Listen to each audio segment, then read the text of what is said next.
Finding the right gacha game for you.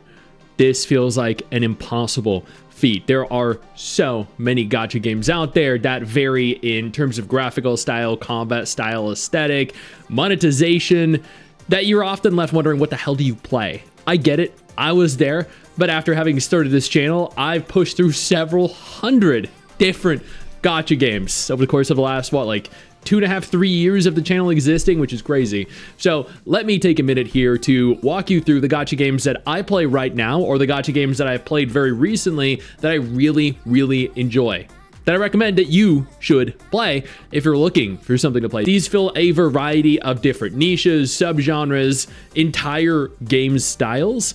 So hopefully this helps you find that game, that new home you're looking for. Before we dive into the gacha games that I recommend playing in 2026, let me take a moment here to introduce you to today's sponsor, the 7 Deadly Sins Origin, the next evolution of the 7 Deadly Sins IP. The 7 Deadly Sins Origin is a free-to-play open-world action RPG developed and published by Netmarble, set in the universe of the anime and the manga series of 7 Deadly Sins. It features a new original story where players control Prince Tristan of Leonis, the son of Meliodas and Elizabeth. You can tell who he took after just by looking at him. It features an in-depth form of exploration in a dynamic recreation of Britannia with day and night cycles that alter monster spawns, have hidden dungeons, treasures, and side quests. You'll engage in leisure activities like fishing, cooking, meals for buffs, mining ores, and crafting gear. Traversal uses unique character abilities such as Tristan's strength to push obstacles, Tiore's flight, Hauser's leaps, or Gilthunder's lightning strikes. Combat is fast-paced. It features multiple different weapon types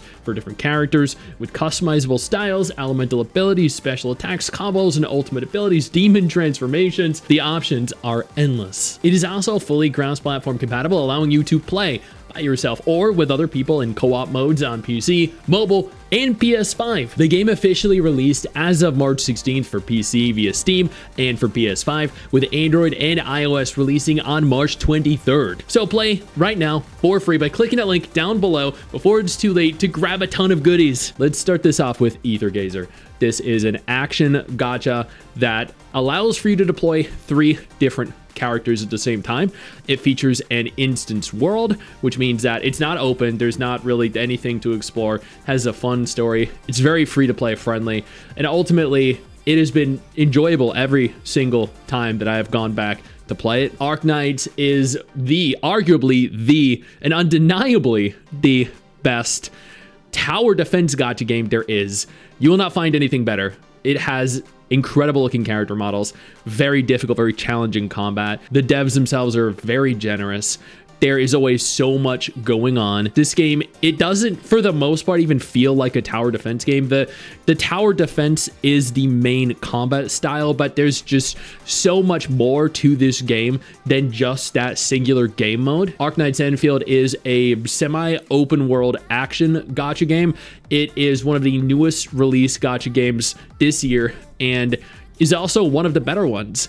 I love the story, I love the character models, I love the combat, I love the voice acting. I love almost every single thing about this game. It is one of the better quality gacha games out there right now. Brown Dust 2 is a turn-based, very cultured, degenerate gacha. There aren't really many gacha games out there that are as degenerate as this game is. It's actually so degenerate that it got censored, and then it's getting censored in multiple regions around the world right now. Not many, don't worry, relax, but it's just unbelievably lewd. And that isn't even just, like, that isn't even the focus of it. The story is outstanding. One of arguably the best stories in gacha. The character models are even better than the stories are. Chaos Zero Nightmare is another turn-based gacha game. This is another new release. It's only, I think at this juncture, like 5-6 months old, and it has been getting progressively better and better. Incredible looking characters, really fun, engaging combat.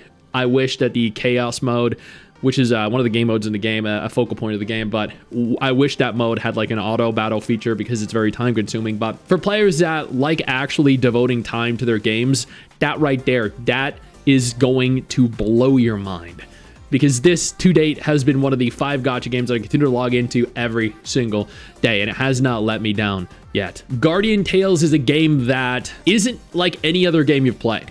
It's like the old Zelda games, but with a really interesting spin on the humor. It's action combat, it's an instance world, but it's just so unbelievably fun, so unbelievably light. It does get dark. Don't get me wrong. Don't misconstrue what I'm saying here. It does get very dark and messed up, but it's also very, very lighthearted and happy and joyful and enjoyable overall. And like, trust me, you will not encounter a game that is like this anywhere else, or at least not a good one. Limbus Company is a game I've poured probably like 8 or 10 hours into, and every time I talk to people, they tell me, Stix, you need to play more. You barely even scratched the surface of this game.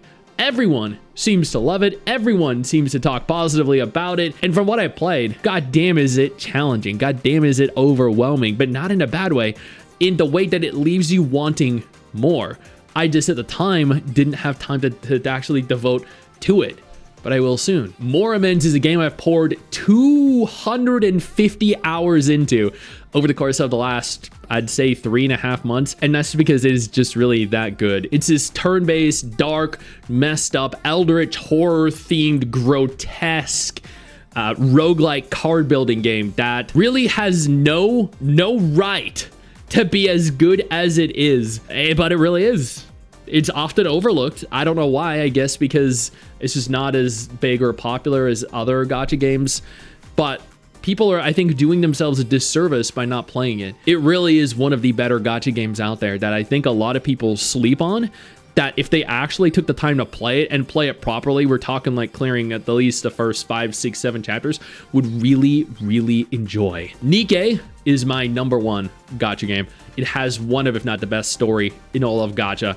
It has really fun idle gameplay that you can also play manually, and in some instances you'll definitely need to play manually. It has great voice acting. It has some of the best looking character models in gacha. They are incredibly generous.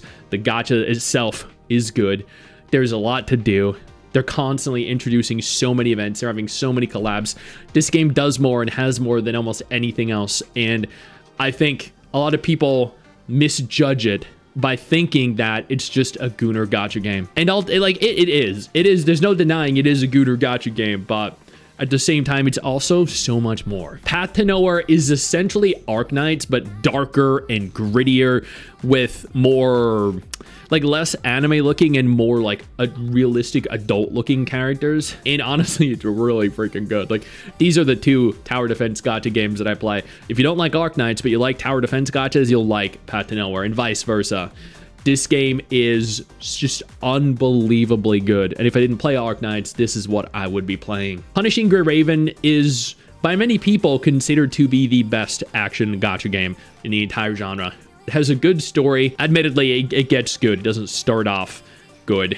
There's a lot of talking. It is very convoluted. But so is Arknights, so is Aether Gazer, so are so many gacha games. I feel like a lot of gacha games are actually slow burns. They continue to get progressively better the more you play it and the more story is released and more evolved and elaborative. But Punishing Graven is by far one of the, if not the best, instanced gacha game, action gacha game out there. Reverse 1999 is what Punishing Gray Raven is, but turn-based. It's a turn-based, beautiful, just dark, very elaborative, narrative-driven gacha that has some of the best voice acting in the entire gacha scene. And honestly, if you're into turn-based gacha games and you do not play this, then you have been missing out, because there really isn't a game out there that is turn-based, that has a story as intricately designed as this, with as beautifully stunning characters